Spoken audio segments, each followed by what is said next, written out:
Hello, and it's a beautiful sunny day, perfect for filming. So I thought I'm gonna take my camera and show you the plants in my living room. I can't imagine living in a space without plants. So we'll start here in my small windowsill. This is the kitchen windowsill, and on this space I am mostly growing herbs that I usually use in my cooking. So I got this big tall basil and some coriander, and I have some parsley. Yeah, so these are just the tea bags from my kombucha, and I have some mint and another mint, and I actually have some tomatoes in my windowsill. So did not plant them there. So what happened is that, if you can see, I have this small rosemary plant which I grew from cuttings, and I water them. I water it with the water that I use to wash my vegetables, and one day it just sprouted up, and I thought I'm gonna keep it and see what happens, if it's gonna give us some fresh produce. Great. So look at that, if you can see. Yeah, it's got some flowers. And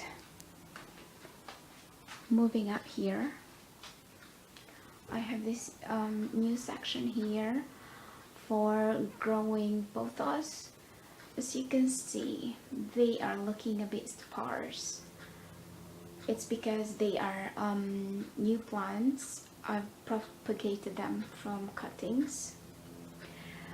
I keep those bottles and jars up there for propagation purposes. If you can see, I spread them all over the house, like the one I have here. It's just sitting nicely in one corner. That is a jar that I got from my can't remember what was in it. Yeah, so ZZ plant. I had a ZZ plant,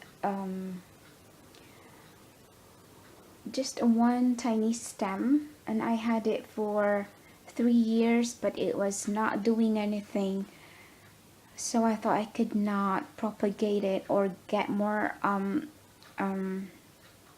get it grow to be a big plant. So I've decided to just get one, and a small Dracaena plant, and a peperomia. So I am big on recycling. So this is actually a tin from a gift for my birthday, and these are candle holders. And so I've got an orchid here because this is the place where we pray in the evening, and it's a tradition in our family that it should have flower every time. So if we look closer here, this is a vase that my husband made in one of his pottery classes, and it could not hold water. So I have this tomato sauce jar. Propagated this pothos from cuttings. So it's been sitting on this jar for 3 weeks now, and look at that big healthy root.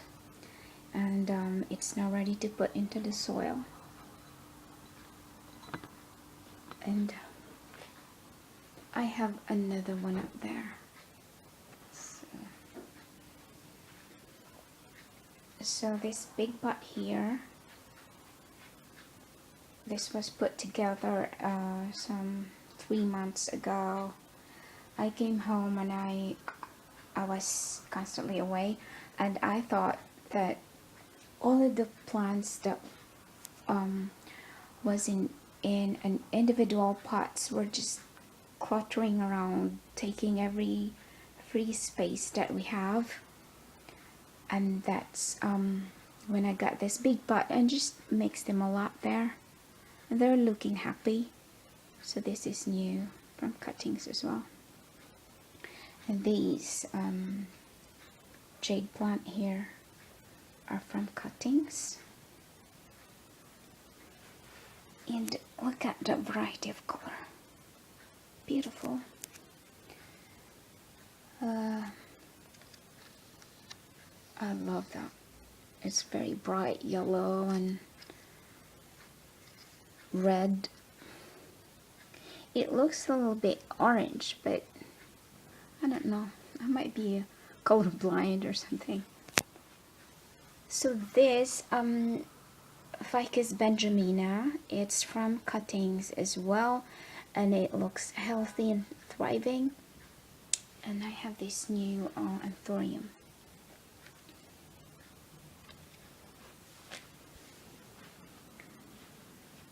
So if you have seen a video of my orchids, I nearly lost all of them. So this is one of them, and the other one over there.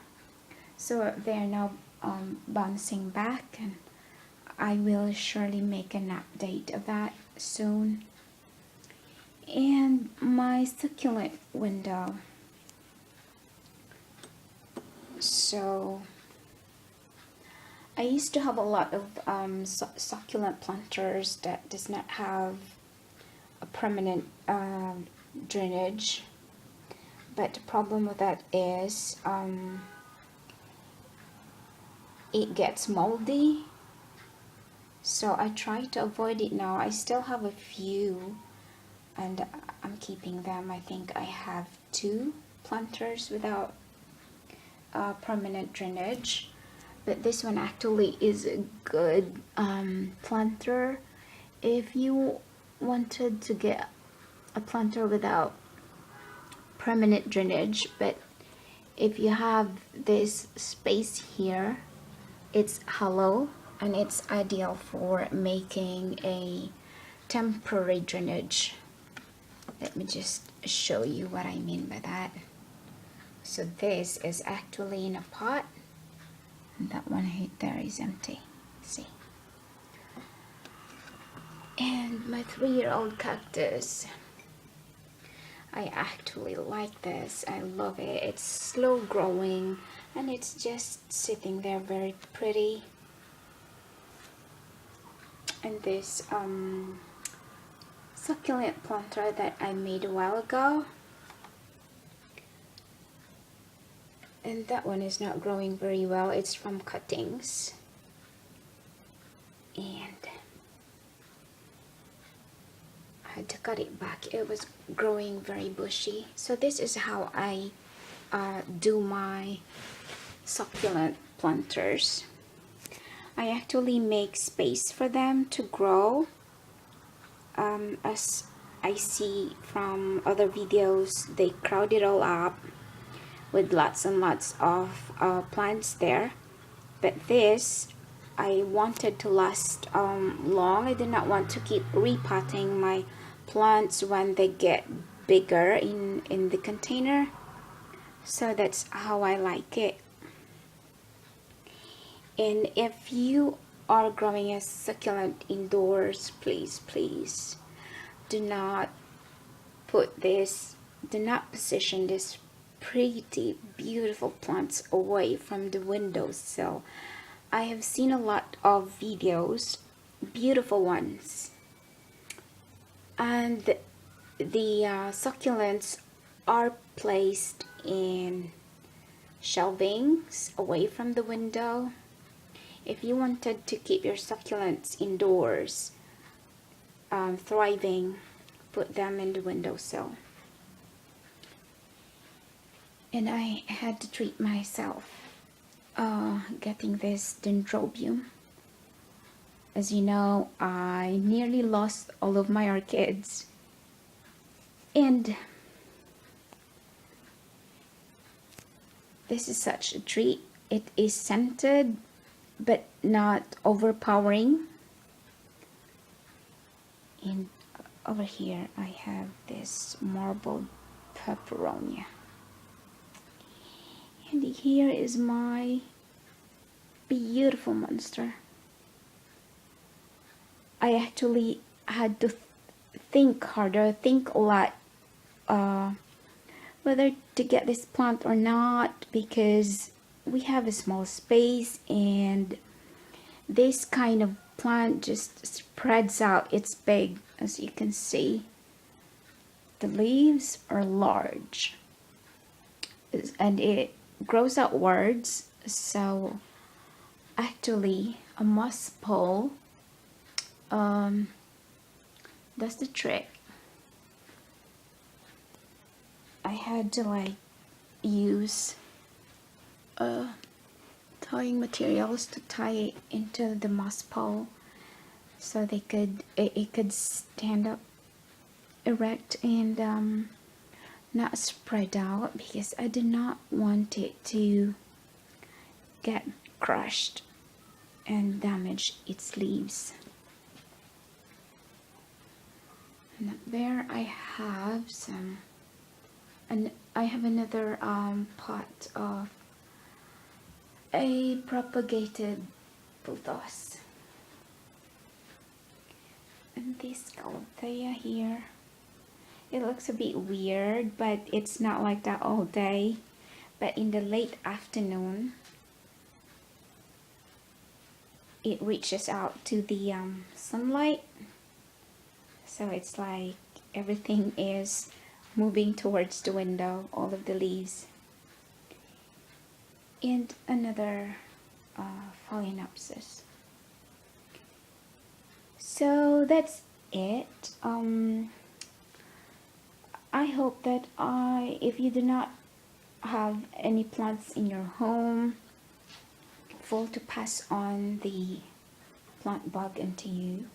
And yeah, so happy gardening.